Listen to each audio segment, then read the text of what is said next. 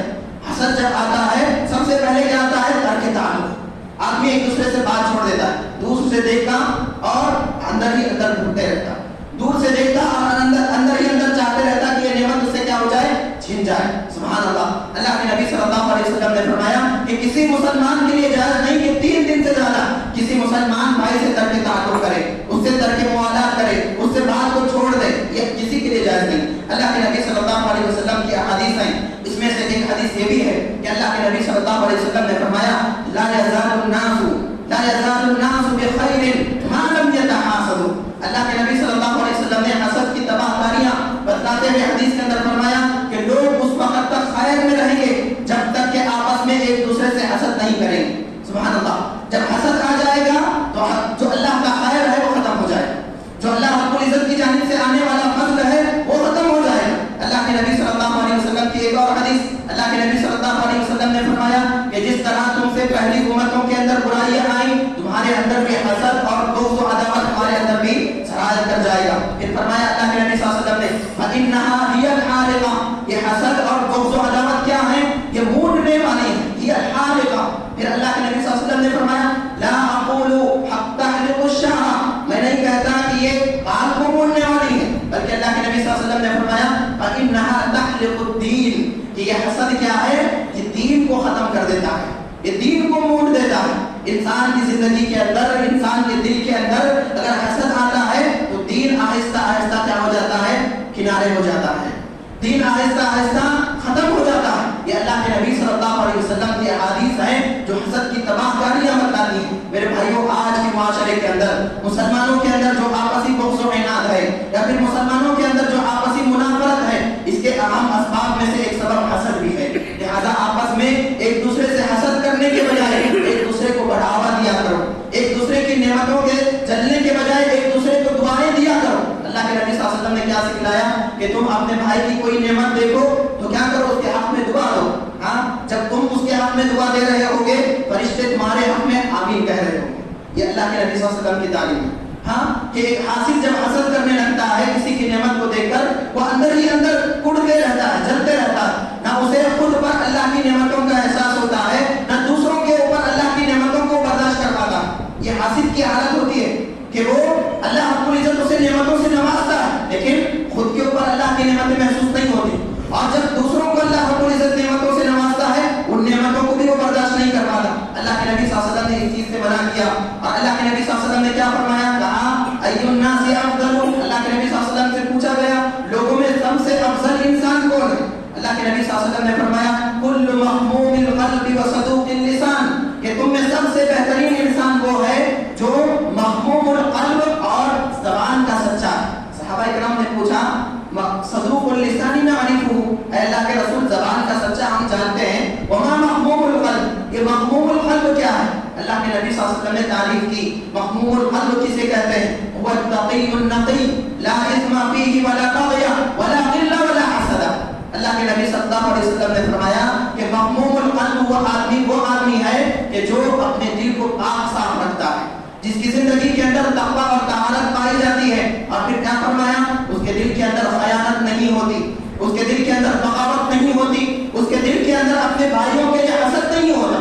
سبحان اللہ. اللہ کے نبی صلی اللہ علیہ وسلم نے حدیث کے اندر فرمایا ایُّ الناس افضل، لوگوں میں سب سے افضل انسان کون ہے؟ جو زبان کا سچا ہے اور اپنے دل کا پاک ہے. اللہ کے نبی صلی اللہ علیہ وسلم صحابہ اکرام کے ساتھ بیٹھے ہوئے تھے. صحابہ اکرام رضوان اللہ علیہم اجمعین کہ ایک بڑی مجلس میں اللہ کے نبی صلی اللہ علیہ وسلم نے فرمایا کہ ابھی تمہارے پاس ایک شخص آنے والا ہے، وہ شخص کیا ہے؟ جنتی ہے. سبحان اللہ. اللہ کے نبی صلی اللہ علیہ وسلم نے جیسے ہی بات بیان فرمائی کہ جنتی شخص آنے والا ہے، صحابہ کرام کی نظریں راستے پر گڑ گئی کہ کون شخص آنے والا ہے. ہاں، ایک انصاری صحابی آئے، ہاں، جن کے ہاتھوں میں کیا ہے؟ جوتا تھا، اور جن کی داڑھی سے کیا ہے؟ وضو کے خطرات کا پک رہے تھے. انصاری صحابی تھے. اللہ کے نبی صلی اللہ علیہ وسلم نے اس صحابی کو دیکھا اور صحابہ کرام نے بھی دیکھا. دوسرا دن وہی حالت تھی کہ صحابہ کرام بیٹھے ہوئے اللہ کے رسول صلی اللہ علیہ وسلم کے ساتھ. ہاں، اللہ کے نبی صلی اللہ علیہ وسلم نے پھر کہا کہ تمہارے پاس ایک جنتی شخص آنے والا ہے. سبحان اللہ. دوسرے دن جب بات آئی، صحابہ کرام نے دیکھنے کی کوشش کی، وہی انصاری صحابی آتے ہوئے نظر آئے. ہاں،